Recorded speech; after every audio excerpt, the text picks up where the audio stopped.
Hi, welcome to Hebrews 1 Ministries. Today's video is going to be a little bit different, so I'll explain to you what's going on. So I'm a part of a youth ministry in where we go into different schools and we basically preach the gospel. We just have a short preaching and then we have like a Q&A discussion time. And most of the kids we interact with are not Christians, which is awesome. That's the whole point of the ministry. So sometimes we'll do like a gospel series. So we'll work through like the Gospel of John or the Gospel of Matthew, and we'll go through like the main points or some of the key moments in Jesus' life, and then obviously finishing with, the Easter weekend, death and resurrection. But we actually change it up from time to time. So we have a theme for the term, and we just try and make it relevant for them. So sometimes we even just get a big board and we let them ask their questions, put them all up on board, and then they choose what one we want to do for the next week. So I think that's a really cool way to do it. It keeps it fresh, relevant, and exciting for them. And hopefully they get their questions answered. So in this series, we did a bunch of different questions about just life in general, basically. So not necessarily Christian related, but we would answer these questions first within like a broad scope, and then we would nuance it to a Christian perspective. So we'd always link it back to the gospel. So what I've done is gather all the questions for the term. I think it's 10 or 11. And I'm going to give my answers to these questions. So we're going to do a bit of a Q&A, except the questions are already there. So the questions we'll do for the series, and I'll be answering them hopefully as efficiently as possible. So by efficient, I mean not too short so that I don't answer it, but hopefully in enough depth that it presents a comprehensive enough answer to the question, or at least exposing people to what an answer might be, so that they can go and look into it further. So to kick us off, fairly simple but broad question: why do we do this ministry? And I think it can be expanded to, why does anyone do any ministry? But for this particular ministry, we know that people are hurting, especially teenagers. Maybe their families are fracturing, they're fighting with their siblings, or they don't even talk to their siblings. Maybe they feel like their teachers don't care about them on a personal level. And these kids have a really tough time dealing with getting older, increasing responsibility, juggling a balanced life, and they're being dragged kicking and screaming out of childhood and are being thrust into adulthood, whether they like it or not. Depression and anxiety is on the rise, no thanks to the exaggeration of the detestable mainstream media that is a cancer to our society, and these young people genuinely don't know if they're loved by anyone. And that's where we come in. We want them to know that Jesus made them unique and with a purpose, that they're valued and loved immeasurably, and that they can know God in an intimate, personal relationship. This is where we go and spread the good news of hope, forgiveness, and a new life, when nobody else will ever even mention it to them. We care for them, and we genuinely want the best life for them. Even if they don't put their trust in Jesus, we still care about wanting the best for them, and we believe their best possible hope in life is Jesus. Next question: what does the future hold? I'm not exactly sure how to answer this question. It's a bit of a tricky, weird one, because on the one hand, I can tell you that everyone on this side of the earth will go to sleep tonight, and the remaining will wake up. That's not the too distant future, but what about in 5 years, 10 years? Well, I really actually don't know. Maybe the world will still be here, and assuming it is, it will be business as usual, nothing much out of the ordinary, businesses booming, students studying, parents watching their kids grow up too fast. It's all very much the same when people assume they are guaranteed the rest of their lives. In terms of the spiritual forces acting upon the world, maybe evil gets the upper hand and becomes more prevalent. Or maybe a new generation of godly people rise up and take ground back for the name of good. Or maybe it stays more or less the same with a balance of both. I really don't know, but if I had to guess, I'd say it stays more or less the same. But I really don't have any access to inside information that would give me much of an idea. It's all up to whether people want to live and fight for good or evil. There's no in between, only a mixture of both. This next question is a really good one, and it's about reputation. So my answer would be, not many kids under 10 care about their reputation enough for it to have a big impact on their daily lives, and obviously with a few exceptions there. But come middle high school, reputation is more important than breathing for some teens. They're trying to find out who they are, they're trying to understand what their place is in the social hierarchy, and it's very difficult and complicated, and with a lot of pain that comes along with that. Obviously, looking back, a high school reputation means absolutely nothing to me now, and that's hindsight for you, but back then it was really important to me. Personally, I prefer to be by myself most of the time, because it gives me space and time to think. I feel comfortable that way, and I don't see a problem with people being loners. I think that's a harsh misrepresentation in most cases, because people are difficult to get along with, and compromise sucks sometimes. So quieter people prefer to do what they want by themselves instead of being coerced into doing something they only at best half want to do with someone who doesn't allow them much of an opinion. And reputation for most teens is important, but it's not the be all and end all in their lives. They have more important things that they hold dear to their heart. And although not fully mature, they do get a sense of the futility of what others think of them, but the full comprehension of that doesn't come until after high school. So, speaking to a teen stuck in the vicious trap of believing the hyperbolized importance of a good reputation amongst the popular kids, I would ask them to look within themselves. Who are they? What do they enjoy doing? Because I guarantee that they are much more happy and feel like they're being true to themselves when they're doing what they want to do, because they know that they're acting out who they were made to be. And I don't mean in a sinful way, just in a what they enjoy doing way. But when they try to fit in, they compromise what they enjoy for what somebody else enjoys. And on some level they might like it, but it doesn't compare to what they actually enjoy, even if their interests brand them as socially awkward or weird. My advice is to dress to your style, speak what you believe to be true with conviction and at least some level of evidence to back it up. Compromise as little as possible, love who you are by enjoying the things that you love to do, and although to some degree people's opinions of you does matter, for example social constructs of clothes and hygiene, if you give it too much power it will control you, so put it in its proper place, and you be who you were made to be confident, use your talents and gifts and abilities for the good of everyone, and pursue your own authentic identity, not somebody else's ideal for who they want you to be, because that only leads to pain and heartache and an emptiness. And it's also a huge waste of time. You'll look back and think about all that time, energy and effort that you poured into trying to be who somebody else wanted you to be, when you could have spent that time finding your true identity. You just have to be real with yourself and live out who you really are, because you'll feel like yourself, the real you. And I can see from personal experience that you will never feel more like yourself than with Jesus, because you do have a personal identity up to a certain extent. But if you really were made for God, if that is the purpose that you are in existence, then you can never reach your full identity without Him. Next question. This is a doozy.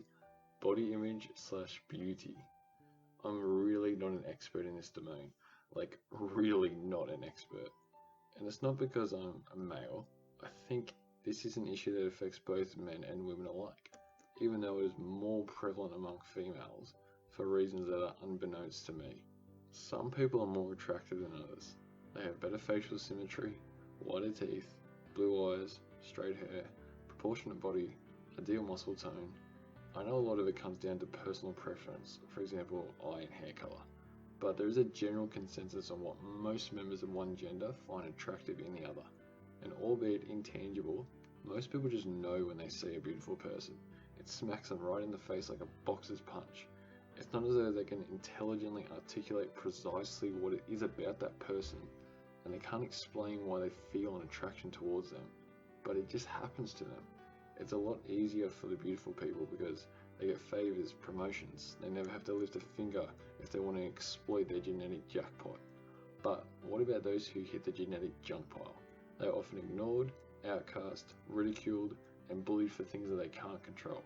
And I can see why this is such a problem for most people, because we are our own worst critics. And if you're not one of the rare beautiful people, which most people aren't, you're stuck with mediocrity as your default. And when no one is interested in you, your confidence plummets through no fault of your own. It's a tricky one. Do we tell people the truth and say that they're not that beautiful because it's painful? But I think the more painful option might be to lie to them and say that they are beautiful, and they go on believing a lie, or they come to terms with the truth that they knew deep down inside and resent somebody trying to lie to their face. It's a lose-lose situation. The only plausible solution is focusing on other aspects of life. It's difficult because you can only have kids if someone finds you attractive enough, and that's one of the biggest parts of life, but there are other fulfilling aspects of life. I know it's a cop-out to just say, oh, ignore it and maybe it'll go away, if you look at some of the most successful people, they aren't all beautiful. And being beautiful comes with its own pitfalls of egotism and narcissism, so it's not all that it's hyped up to be. And as I mentioned, there are far more qualified and experienced people to intelligently discuss and teach on this subject, but I have got some reasonable opinions on this topic. Please remember that it is riddled with snares because it's such an emotionally heavy topic to discuss. I mean, who's going to get up in front of hundreds of people and say, less than a quarter of you are beautiful, even if it's the truth? Or even worse, you'll get up there and lie and say all of you are beautiful, when they all know that's not true. Could someone get up there and tell them not to worry about it too much, because there are more important things in life? Possibly. I don't think that's the perfect option, but I don't think there's a better option available to us. People can be successful without being physically attractive. It definitely helps. But it's not everything in this life. I think one of the problems arises from people not having control or choice over their physical characteristics. So maybe if people got to choose the blonde hair that they've always wanted, or the blue eyes, or the desired height, then they wouldn't be able to complain because they chose it. And this could potentially solve a lot of issues, but these choices aren't made available to us. If this is the best you've got, then you've got to play that hand. You don't have another option. And although that's not the best news, maybe it's the only news that will help us come to terms with life and face reality, because that's almost always our best option, and I think it is in this case. Alright, next question. How do I deal with stress? I actually find this quite difficult to answer. I don't genuinely deal with stress on a daily basis. I have one of the easiest lives in human history.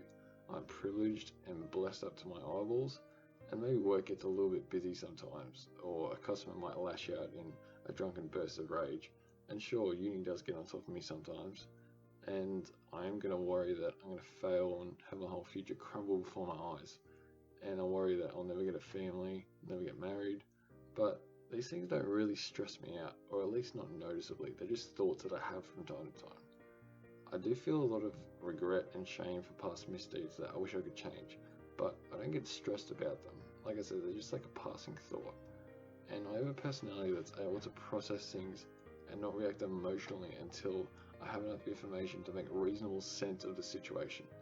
So this helps me to first analyze potentially distressing situations intellectually first before reacting emotionally. And I'm a genuinely fairly relaxed person, so I don't have to deal with a lot of stress or adversity in life. And I know this makes my character weaker, and if real tragedy comes, I'm nowhere near well enough equipped to deal with it compared to other people who've really walked through hell and back.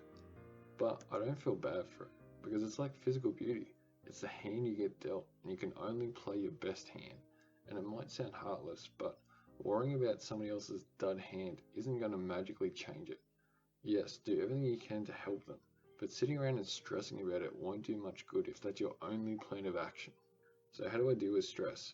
Well, I don't really. But when I am stressed, I usually ignore it initially. I try to distract myself to take my mind off of it, and this works for a while, but I do have to confront the problem eventually. So I break the issue down into manageable chunks, then attack it step by step, systematically, intentionally, and calmly. And this may not work for everyone, but I'm very meticulous in how I do things in life. So learn how to relax and attack problems or issues intellectually first, then implement an intelligent strategy to solve the problem or issue. It's best to detach yourself emotionally from the problem as much as possible, because emotions aren't usually reasonable and rational. They make things seem much worse than they actually are. It's almost always better to act using mostly your reason and intellect rather than pure emotion. This is what separates us from the animal kingdom, who mostly act on instinct. And that's what I think is the best way to deal with and manage stress. And it may not work for everyone, but this is just a method that works best for me. And also, music is not a massive part of my life, but I do appreciate some music. And I think the best chill song is Captain by Hillsong United. It's just relaxing, mellow, peaceful, and it's just got its own unique chill vibes throughout the whole song. I play it whenever I need to de-stress, and you may even have your own chill song. It doesn't need to be a Christian song, and that's fine. Just play the song in the background, take 5, and then you'll feel refreshed and ready to face the world again. Next question is relationships. So family relationships come fairly easily to me because I've been blessed with an incredible immediate and extended family. So those relationships are very stable and beneficial for me. If someone was to experience difficulty with their family relationships, I would suggest focusing on things that you agree on and avoid emotional or touchy subjects and focus on happier, lighter topics to find common ground. Trust is also important, so do everything you can to establish a high level of trust whilst doing your best to uphold your end of the trust bargain. And always remember that they are your family and you will most likely have to live with them. So starting conflict isn't wise as it negatively affects everyone. So you do your best to look for the good in them, ask questions about the things they're interested in, even if you don't care, but it will appear like you do. And wise advice is conflict avoidance, which does come naturally to me because it's part of my personality, but understandably not to everyone. And just on conflict avoidance, that doesn't always mean never speak your mind. If there is something you want to raise with someone, or you feel like they're not pulling their weight, or they're a bit out of line, definitely pull them up on that because it's a form of love to correct and rebuke people. What about friendships? That's a whole other kettle of fish. So I've always been able to form connections with other people fairly easily. I can't exactly explain this phenomenon, but it's usually come easily to me at school or sporting teams or through family friends. And there have been contexts in which I wasn't close with anyone in a sporting team, for example, and it was difficult, but I still did my best to get along with everyone as it was worlds better than the alternative of conflict. Admittedly, I am extremely agreeable by nature, so conflict is often my last resort, and even then I probably won't resort to it, that's just who I am. So if you're a highly disagreeable person with repressed resentment and anger, I know it will be different for you. If you have difficulty making friends, I suggest finding people who have common interests, who like to do the things that you enjoy doing. That way you can do what you love and share the experience with someone else who loves the same thing.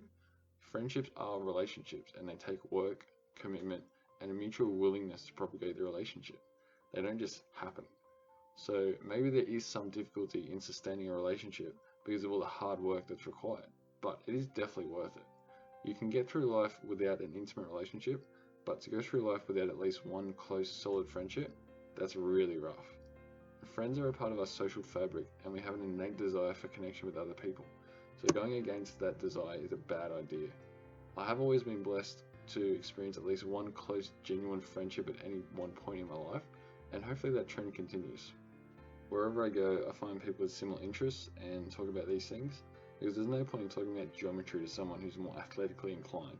You may like maths, but if they don't bring it up, talk sports with them, because it's something that you both enjoy. Maybe this is so self-evident that I shouldn't even be mentioning it, but maybe it's not, because it's often the most obvious things around us that elude us most frequently. I love friendships, they're one of the most important parts of life, and I want everyone to experience everything that they have to offer because they are worth it. And just a quick note on that, there's something called circumstantial friends. So as I said before, I've had friends at different points in my life, but they haven't stayed friends throughout my whole life. I don't see that as a problem because people change, people mature, people move geographically. So you can have a really solid friendship at a certain point in your life at a certain time, and it can be a really awesome friendship that serves both of you well for, a year, 2 years, however long, even a couple of months. And then you move on and you might get a new friendship in a new part of your life that serves you well there. So it's not always about holding on to every single friend you've ever made for the rest of your life. And even if you drift away or have different interests, which has happened to me, I still look back and I go, yeah, we were awesome friends for that time. And there's no need for hard feelings because you just drift apart sometimes. You just become different people, and that's fine. There's no problem with that at all. I don't want to delve into the specifics of intimate relationships. All I know is that they take a lot of effort, commitment, and mutual trust. Two people can make it work, but they have to be on the same page in nearly every facet of their lives, and even then it can still fall apart. And if there's kids involved, young kids especially, it can get very messy and there's no shortage of pain and brokenness. If it all works out well, it's one of the sweetest parts of life, getting to share your life with someone who'll be by your side no matter what, and who wants to die next to you. That's the grand plan. But so few people get to experience this that there shouldn't be a high expectation put on this by anyone.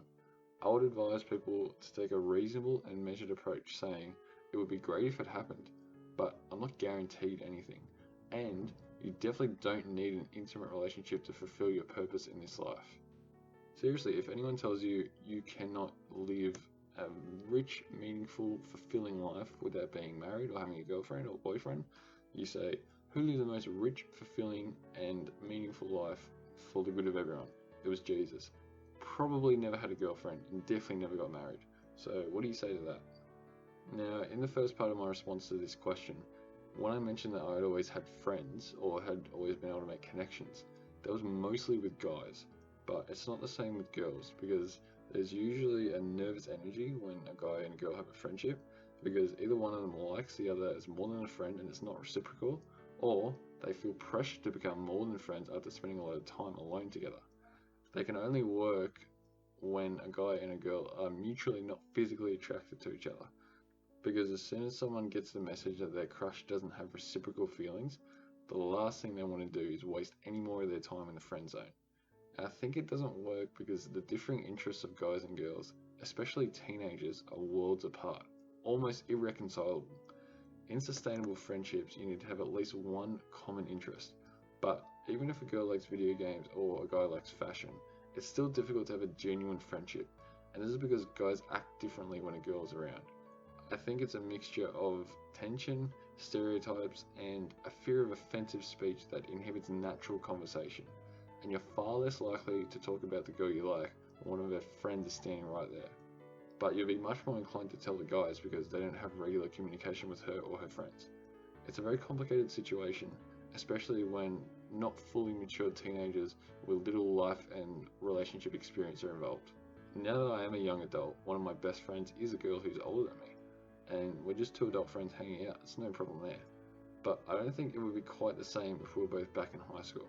There's just something about the social tension and external group pressures placed on kids that leads them to act and think irrationally and inconsequentially. But being a teenager is tough, and I would suggest hanging out with your own gender for the most part, unless you hit the jackpot and find someone you're not attracted to, who you have a lot in common with and can form a lasting friendship with. But this is highly unlikely, so stick to what you know and save the intergender friendships until after high school, unless you really do find the one, which is highly unlikely. I realize that a confusion may arise from my previous answer in that section. I'm all for a guy and a girl committing to an exclusive relationship in high school. I have no problem with girls having boyfriends and vice versa, so on. One of my friends from year 7 started going out with this girl back then, and they're still together to this day. I know that's a 1 in a million case, but the point is that it can happen. So they definitely can work, and even if they don't, it is a good learning opportunity for both people involved. They can learn how to relate to the opposite gender, how to spend time with and care for someone that you enjoy hanging out with, how to compromise and bargain with someone that you want the best for, how to navigate the difficult juggling act of friendships and your relationship. I'm not saying that teenagers do the best job of it. I think they mess it up on a lot of those points. But the point is for them to learn from the experience because it's an important part of life that they can build confidence from and they're going to learn where they went wrong so that they can ensure it doesn't happen again in the future. Yeah, I understand that people's real emotions are at play, and I'm not trivializing heartache. I just think that it's a good idea for teenagers to show some responsibility, care for someone other than themselves, and enjoy spending time in getting to know somebody who isn't within their inner circle of friends. It's a beautiful experience, and I want as many people as possible to enjoy that if they get the opportunity to. Alright, next question. How do I cope with making mistakes? This is a doozy. Me, personally, not very well. I'm not exactly sure what regret is. Is it recognizing the decisions we should have made? Is it a desire to go back and rewrite history? Is it that we wish we knew then what we do now? Do we always want to make the right choice, even when we don't know what the right choice is at the time? And sometimes not even years later. I've never been great at dealing with my mistakes, and this is heightened by my capacity to vividly remember past events. I can clearly replay the memories in my mind of all the times I said the wrong thing, made the wrong decision, and unnecessarily hurt myself or others, or when I didn't step in to help somebody in need. Or even looking back on all the time that I've wasted. I want that time back to be doing valuable things like reading the Bible or praying or even answering questions like this. Like, I should have a lot more Q&As up by now, because anything done for the kingdom of God is never a waste of time. But I've wasted far more time in my life than I have put to good use. And I think most are in the same boat, not everyone. And the worst part is the pattern is set to continue. It's just human nature. Even our privilege, talents, and opportunities don't fix it. You need a goal with motivation, inspiration, and determination to achieve it. That's the only antidote to wasting time. I always want to make the right decision, the good call that works out the best for everyone, but that's just not the case, and there's a good reason for that. We don't make decisions with all the evidence, because we have limited information at best, and we don't have lists of consequences outlining the possibilities of each decision. We don't know everything when we're making a choice. We don't know everything when we're making a choice in life. We only know what we feel to be right, and we're going off a little bit of evidence. And as long as we stay true to what we think is best for everyone, then maybe that's the best that we can do. If I had my life over again, there's so many things that I would change, especially if I knew now what I did back then. But there's also a lot of things that I would keep exactly the same. So I take some solace in that. The best way to deal with mistakes is to learn from them. And that sounds extremely cliche, I do apologize, but there is no better option than that. You messed up, you have to own it. Take responsibility and apologize. Then you identify how you went wrong, and then once you've done that process, you give yourself every opportunity to move forward without repeating the same mistake. Because if you make a mistake once, that's understandable. Maybe you didn't know. But if you make the same bad decision over and over again, it means you're incapable of seeing where you went wrong, and you're unable to put measures in place to avoid it in the future. It's easier in theory than in practice, as are most things, but the alternative is far worse. If we don't learn from history, we're doomed to repeat the same mistakes. Whether it's our own personal errors or others, it doesn't matter. I don't cope well with making mistakes. I don't believe anyone deals with it very well, but it shows that I care when my actions hurt other people. It shows that I can take responsibility and apologize to those that I have hurt, and I want to do everything within my power to hurt the least amount of people as possible in life. And I actually can't achieve that if I don't take bad choices seriously, making every effort to correct them and act in a way that best benefits everyone involved. So the answer to coping with mistakes is responsibility, closely followed by forgiveness, because sometimes mercy is greater and more important than justice. And we see that in Jesus, who says, I desire mercy, not sacrifice. Alright, the next question is, who am I? Who is anyone? What is anyone? What is a person? What is a creature? What is a spirit? This is one of the most difficult questions to comprehend because we are such complex beings. We are this body of flesh and bones and blood, but also with a nervous system and a brain that controls everything. And even beyond that, we also have thoughts and dreams, feelings, emotions. It doesn't appear as though we're just fleshy bags of bones with no capacity for anything beyond the physical. There are many intangible aspects to people and life. How do we have the ability to reason and use logic to justify anything?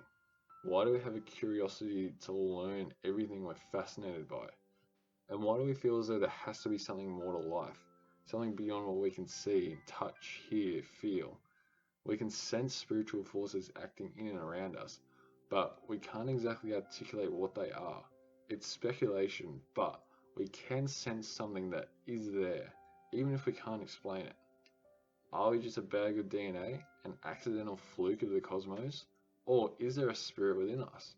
A soul that gives us our consciousness, our capacity for faith, hope, and love? I think so, but I can't be sure, even though it's definitely what it feels like to me. There is something beyond our natural senses. There's even dimensions and frequencies of spectrums that we can't even perceive, even though they're right in front of us all the time. There's definitely more than meets the eye in life. For example, we're basically made of the same stuff as unconscious and inanimate objects, like for example rocks, yet we have consciousness, and nobody knows why. Well, maybe it's because we have a spirit inside of us that gives us a heart, where dreams and visions come from, metaphorical heart. And maybe that's how we can transport into alternate realities, such as the spiritual realm that many have visited before. So, who am I? Who are you? Who are we? What is humanity? Maybe we're all just one big accident and will vanish into nothingness soon enough. Or maybe, just maybe, we are made for a purpose. Maybe love is the power that orders the whole universe, including our lives. And maybe we are all created to be in an authentic relationship with the God who is love. And just maybe that's who we are. And just maybe that's why it matters. Alright, next question. How do I be a good friend? I'm not exactly sure that good friendship is an exact science. It's not like you can pinpoint it down to one or two specific things that work in every situational context. But there are the obvious practices of making regular contact with your friend, being genuinely concerned with things and events that are happening in their life, and offering to help in any way possible. Finding time to meet up and do activities that both of you like is also very helpful, and common interests are essential for a sustainable amount of shared interests that can be experienced together. Maybe for guys it's slightly different, but you don't always have to meet up for a coffee and talk about everything that's going on in life. If you want to do that, there is nothing wrong with that, and it is good for guys to have someone in life that they can open up to. What I'm trying to say is, you can easily call up your buddy, go for a swim at the beach, have a hit of golf, or watch a movie. It doesn't always have to be emotionally draining or intense. It can just be a release or a distraction from problems that you're facing without even having to discuss them. But a friend doesn't shut down another friend from talking about their issues if they really need to talk about them. And also, a friend always makes time for their friends. Obviously, if you have work or a family event or something really important that you can't get out of, that's fine. I'm not suggesting that you drop everything if your friend calls and wants to hang out. What I mean is that friends intentionally plan their spare time so that they can hang out with their friends when they're both free. Now, this is far more difficult when you're both working full-time jobs, add a family into the mix, and there's suddenly not a lot of spare time left. But that's still not the end of the friendship, because if you both have similar interests, you can still meet up at events, for example church, sporting events, community events like a market or a barbecue. All I know is that if two people really want to make a friendship work, and they genuinely enjoy each other's company and want to spend time with the other, it will work out in some capacity. The greatest threat to a friendship is a busy life. It's hard to make time for people when you're always working and you're tired, but strategic intentional planning and pure motives will suffice to sustain a friendship. Also, it's not a good idea to place too much expectation on a friendship or on your friends in general, because they're just people. They have busy lives too, and you're not the only person in their world. When you are together, try your best to enjoy the experience and share time with somebody that you care about. And it's a really good idea to avoid arguments or broaching topics that you know are potential disagreements. Yes, people do believe different things and feel strongly about them, and that's awesome. And if they feel strongly enough to share it with those who they care about, that's bold and admirable. But if you spend half your time arguing, you'll be turned off spending time with that person very quickly. It's not that you don't like them, it's that you can't be around them when they're trying to force their ideology down your throat. And yes, there is a place for intelligent discussion and the sharing of beliefs and opinions. There needs to be a space for this in every friendship, because you need to trust the other person enough that they'll respect your beliefs and opinions, even if they don't agree with them. So I'm not suggesting that you compromise what you believe in the name of friendship. I'm just saying that it's better for everyone to focus on having fun together first. You can appropriately address the deeper topics when they present themselves, but I'm just saying try not to force it where it doesn't fit. I also want to advise people to not blame themselves when a friendship fizzles out or when you drift apart from someone, and I mentioned this in an earlier answer. It could be a case of betrayal, but usually people just go their separate ways in life and they lose contact. And the latter is no one's fault, it's just a natural part of life. I don't think that friendships are expendable means to an end just to get through life, like a person leapfrogging to a new friendship where they're done with the last. Yeah, I know and understand that people can be out to use you, but they're usually easily identifiable, and you'll figure out fairly quickly that the friendship isn't genuine. Usually, people do value friendship and they want to act upon genuine connections with people. But there are friendships that only exist when you have a mutual interest, and when that goes away, so does the friendship. Strong friendships can transcend this, and they will exist beyond the mutual interest, but a lot of the time they don't, and this is no one's fault. Just let the friendship run its natural course, and if it doesn't continue, then that's just a part of life. There needn't be any hard feelings, just an appreciation of the time that you got to spend with that person. All you can do is wish them all the best in their future, and if the friendship was genuine and reciprocal, they will do the same for you. Distance is a barrier that can't be overcome with friendships except in extremely rare cases. So if a friend moves more than probably 2 hours away, you'll likely only see them a handful of times a year, if that. But that's no one's fault either. Distance is tough, and until scientists figure out how to transport humans, or at least close to the speed of light, we're relatively stuck where we grow up or where you move to. And I don't think that's necessarily a bad thing. There are enough people near you geographically for you to have at least one genuine connection with. And if there's not, maybe you're either too busy or too disagreeable. So I mentioned as a part of my earlier answer about circumstantial friends, and I just want to expand upon that idea a little bit more because I do think it's really important. There are people out there in your life who you do get along with, and you might be able to hang out with over dinner or you go to the beach with, but you're only around them because work or a sporting team has brought you together.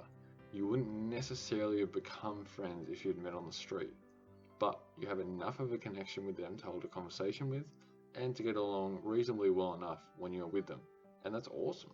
But when one of you no longer works there or one of you moves teams, you'll likely bid them farewell and well wishes. Pretend that you're going to catch up sometime and hope they don't actually take you up on that offer. And it's not because you dislike them, it's just that you have closer friends that you would rather spend what little free time you have with. Then at your new workplace, school or team, you'll find similar connections to the ones you just left.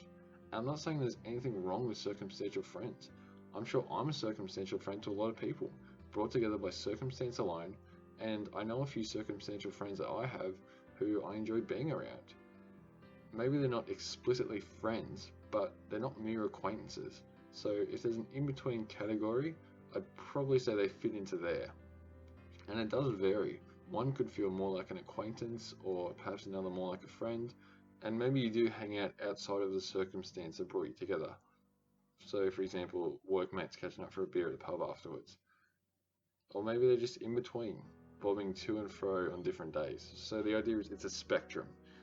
Again, I'm not saying there's anything wrong with these relationships. It's just helpful to observe that they're a healthy part of life, and to not be too cut up when they don't contact you after they leave the mutual circumstance that brought you together, because you probably don't feel a strong desire to contact them either. It just is what it is. Nothing lost, nothing gained. Just a temporary friend that helped you enjoy a part of your life that was there for a purpose. The relationship served it well, and you're ready to encounter the next one now that you're aware of the phenomena. The danger is that we get really cut up by people who leave and don't contact us. And before I articulate what a circumstantial friend was, I used to get cut up when people didn't want to see me or when they moved away and didn't contact me, but now that I know it's just a part of life, there's nothing to be cut up about. But you can only appreciate that when you know what it is, when you understand what the circumstance is that brought you together, and it's no longer there anymore. Alright, we're doing well. We're on to the last question. How do I balance everything in my life? Well, the short answer is you don't. No, I'm only joking, there is a way. But I first want to discuss the terminology of the question. I personally love the term balance when it comes to accurately describing the juggling act of all the different components and activities that fill up a person's day, week, month, year, and life. So why do I prefer the term balance? I think it's because when I picture a person standing on a circular balance board, and every different component of their life is like a different pie-shaped section of the balance board. The person stands in the middle and has to evenly distribute adequate time, energy, and resources to where they're needed. But when one section isn't getting what it needs, potentially neglect, ignorance, or lack of time, it creates an imbalance. And likewise, if one section gets too much attention, potentially an obsession or someone being consumed by something, that also creates an imbalance in their life. So the person has to balance every area of their life with just the right amount if they are to be a balanced person in the way they live their life. And let me just clarify, not every pie piece, not every section in the person's life is the same. So I'd say church is more important than sport.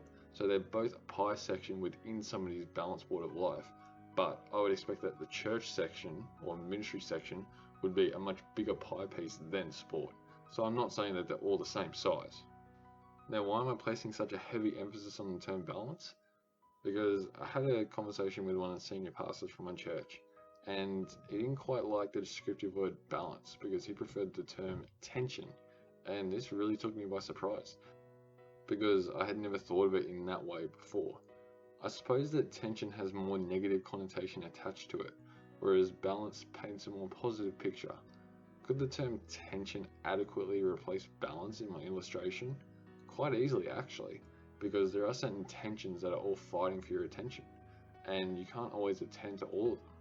But it's also a balancing act of evenly distributing what you need to in all the parts of your life. So now that I've analysed it, tension is a suitable alternative, but it just sounds a little bit harsher. I would rather like to think of my life as more of a balancing act rather than a tension. Generally speaking, you can lose your balance and tensions snap frequently, so they can both be overthrown in a sense, but I would like to stick with balance in the name of a positive mindset. There's enough negativity going around in the world without feeling the need to add more to it, which is why I vehemently oppose any form of mainstream news media. So now that we've got the terminology defined, how do we actually go about balancing everything in life in terms of application? Well, it really depends on the stage of life that you're in. So broadly speaking, when you're in primary school, there's not much to do other than form a few, at least one, solid friendships, give school a good go, and work at a hobby outside of school. Everything is usually organised for you, so you just pretty much have to show up and enjoy it, learning new skills and getting friends along the way. Things are a little bit more complicated in high school, because this is where people really start to follow different paths and become different people entirely. I can't go into depth with every different personality type. All I can do is give a general overview. Socially, you need to have at least one close friend, someone to hang out with during and outside of school, and someone who you trust enough to share information with. This is crucial because vulnerable teenagers need to feel like somebody has their back, that someone is looking out for them and will back them up in a crisis. Schoolwork is also important if you feel like you want a white-collar career, even though you don't have to know exactly what that is yet. And your home life is extremely important in relation to every part of your life, because a good, stable home with at least one competent and responsible caregiver is usually enough for most teens to get them through high school. I'm not saying it's ideal, in fact, it's pretty close to the bare minimum, but it would be enough for most people. Sporting teams and other hobbies outside of school are also a great idea because they teach important team building and cooperation skills that you need in the workplace. And they also give you a nice change of scenery and a place to be when you feel like doing something different. I'm not a huge advocate for a job throughout high school, especially if you're pursuing a high final grade in your HSC, but I'm not totally against it either. It works for some people in their circumstances, but not for others. It really does come down to the individual. For people who don't feel like they want to pursue university, an entry-level job somewhere can get them a head start to move into management or head office one day, and often earning more than the old classmates who have a $30,000 student loan debt and a degree that can't get them a job because there's thousands of other people with the same degree all vying for the same position.